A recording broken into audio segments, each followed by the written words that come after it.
OpenAI just released some actual unbelievable numbers, and these are like real numbers, unlike some of the kind of like the weird numbers that Jaden, you and I see sometimes.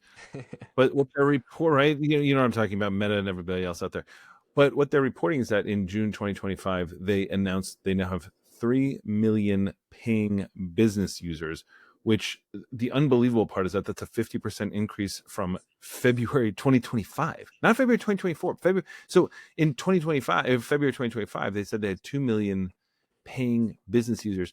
And here's the crazy thing, and Jaden, I know you have other numbers around this, but just to kind of kick it off here, the really crazy thing about this to me is that, and with a lot of all these other numbers like, Meta or, Gemini or something like that, you can't really help but use it, right? So they're kind of like counting these huge numbers because it's sort of like built into a system that people maybe already have, or they're really leaning heavily on their cloud services or something like that.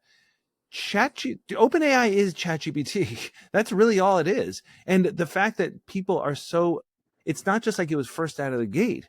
It's still so unbelievably powerful. And enterprise is where the money is at. And when you're talking about 3 million paying users, that's huge, man. Yeah, 100%. This is massive. I mean, think about it. February till now, that's like 4 months ish, and we're up like a million paying customers. Here's where I think a lot of this comes from, and also there's some good trends. Number one good trend I think OpenAI is doing is they're really hitting students as users, and so I think we see as like school gets in or school gets out, their users can kind of swing a bit.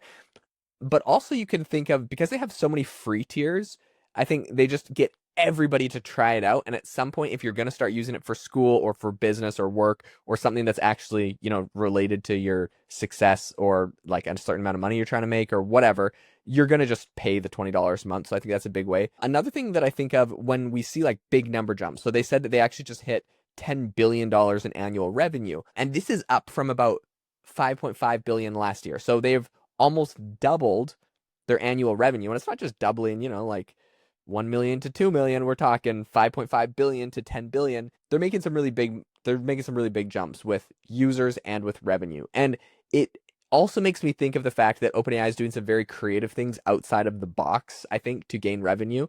The number one thing I'll bring up is the fact that I believe it's the Kingdom of Saudi Arabia just bought, or is a UAE actually, just got like membership for everyone in the entire country to ChatGPT for free. Like the government bought it because like, yeah, we want to be like AI first. It's like an asset. It's like, we want everyone. So like they're paying for it. So you can imagine like if a government is buying it for every citizen in their country, this has got to be a massive bump in revenue and users. And so, yeah, I don't know. I think that they're being quite creative. If they could swing more deals like that, I mean, UAE isn't that big of a country, right? But like if you could swing that with bigger deals, like you get an enterprise plan and a salesperson's like super excited and clapping. I wonder if like OpenAI has like an enterprise like sales team that gets commissions, and whoever like, made the connection with the Prince of Abu Dhabi all of a sudden is like Setting you up for some getting themselves a super yacht as a sales commission on that sketchy one. stuff or starting a cryptocurrency. Oh, don't get me started. Listen, the other thing though, Jaden and I had some interesting conversations around all this. Also, Jaden, like, as we were having this conversation, I remembered, and I just jumped on X right now. If you look at Sam Altman, his post that they just dropped the price of O3 by 80%. 80%.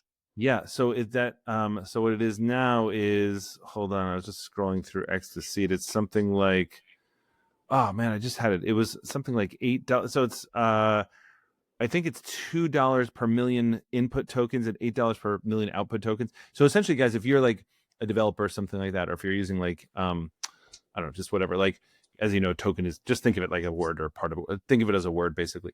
But like for developers and all that kind of stuff, obviously you have to pay for the amount that you use it. It's not like if you have like a $20 a month plan, that then doesn't matter to you. But if you're a developer and you have this as part of your chatbot or something like that, this is how you pay. And so what they're doing now is that they have, so essentially like this is what it costs you to get this kind of like output. And it's unbelievable.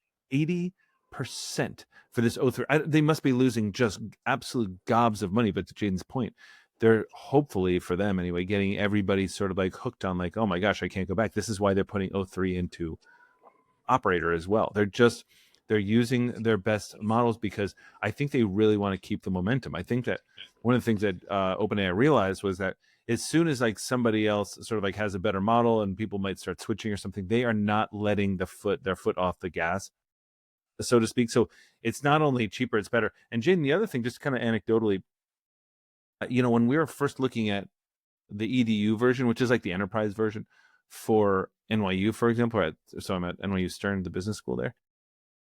There was the pricing was outrageous to me anyway. It was something like, oh, you needed a minimum of like 5 or 10,000 licenses or something like that. And so I was, sort of like integral into sort of like making the decisions. I was just like, no, like no way. Like, and you know what an evangelist I am and how much I want everybody to have it, but like the numbers on that were astronomical. And I just knew that it would just sit on people's desktop, that they wouldn't use it. So now I think they're even changing their pricing models. And by the way, I think Microsoft is doing this too. So it's based on how much you use it, which that's the pricing model they need, because they need, they just can't sell these things and be like, well, you have it for the year or whatever. And again, Salesforce is doing this with Agentforce. People are just starting to kind of like wise up to the fact that people need to pay for what they're actually using, because otherwise they're getting gun shy and they're like, you know what, we just won't buy it at all if it's going to be that much right up front. Know what I mean? Oh, hold on, Jaeden, you hit your mute button. Jaeden has his guys. Hold on, Jaeden has his portable mic every time he's like out of his studio, and it's just like little mute button on it. It's the worst design microphone of all time. So my thumb, just the thumb, it's right where the thumb is, just bumps the mic. Oh my gosh, drives me crazy. So this is what I do think is amazing with this though. An 80% price cut, I believe, is prompted by Google and Google Gemini, because they came out with a very Google Gemini 2.5 Pro, very good model, and it's at a very affordable price. So I know that Logan Kilpatrick over there has been working on that, and I think that OpenAI is trying to respond to this. Essentially, they don't want developers moving over to a competitor just for price alone. The other thing, though, is when you do something like an 80% price cut, I believe this is because they've been able to optimize their model. They've probably been able to bring on more compute and essentially bring their costs down, because this is a pretty insane cut. Some people have been saying, like, if you go and read the comments on this, some people are saying, is this a sign that O4 is coming soon? That would be very exciting. And so I think, okay, interesting. yeah. So I think, yeah, not to be confused with 4.0, because GPT-5, that's or not to be confused insanely with confusing. GPT-5. Yeah, or Wait, 5. guys, hold on. So 4.0 is not as powerful as O3, and then it's gonna be O3 Pro, which I think is it's not out yet, I think, right? And then GPT-5, which is, anyway, it doesn't matter. It's crazy. We are waiting for GPT-5. That's when AGI has arrived, Connor's assured me. No, don't you don't even joke like that. Not true. Not true. Keep on going. Keep going. So we're waiting for GPT-5. We're waiting for the latest launch. And I believe it's going to tie in a lot of different things. But anyways, this is really exciting when we start seeing the price cut. And I'll tell you personally why I'm excited about it. But before I do, we got to get into some of the memes. And one of the big memes is they shared this photo of someone whispering something into Sam Altman's ear that said, "Sir, our servers just crashed before this tweet." Okay, it's a little bit dark of a meme. But in any case, it literally did happen. OpenAI has been down and kind of crashed all day today. People are getting kind of these errors. So there's two things that could happen. Maybe just while they were merging things, maybe they tried to optimize things too much and that crashed it. Or maybe saying we have an 80% discount just made everyone in the world go run towards OpenAI and try out ChatGPT, and developers maybe switched from other services. Like, I'm not going to lie, over at AI Box, where I let people use the top 40 AI models all on one platform for $20, if I see a tweet like this where it says O3 is 80% cheaper, I can actually change the default model that we use to answer people's questions.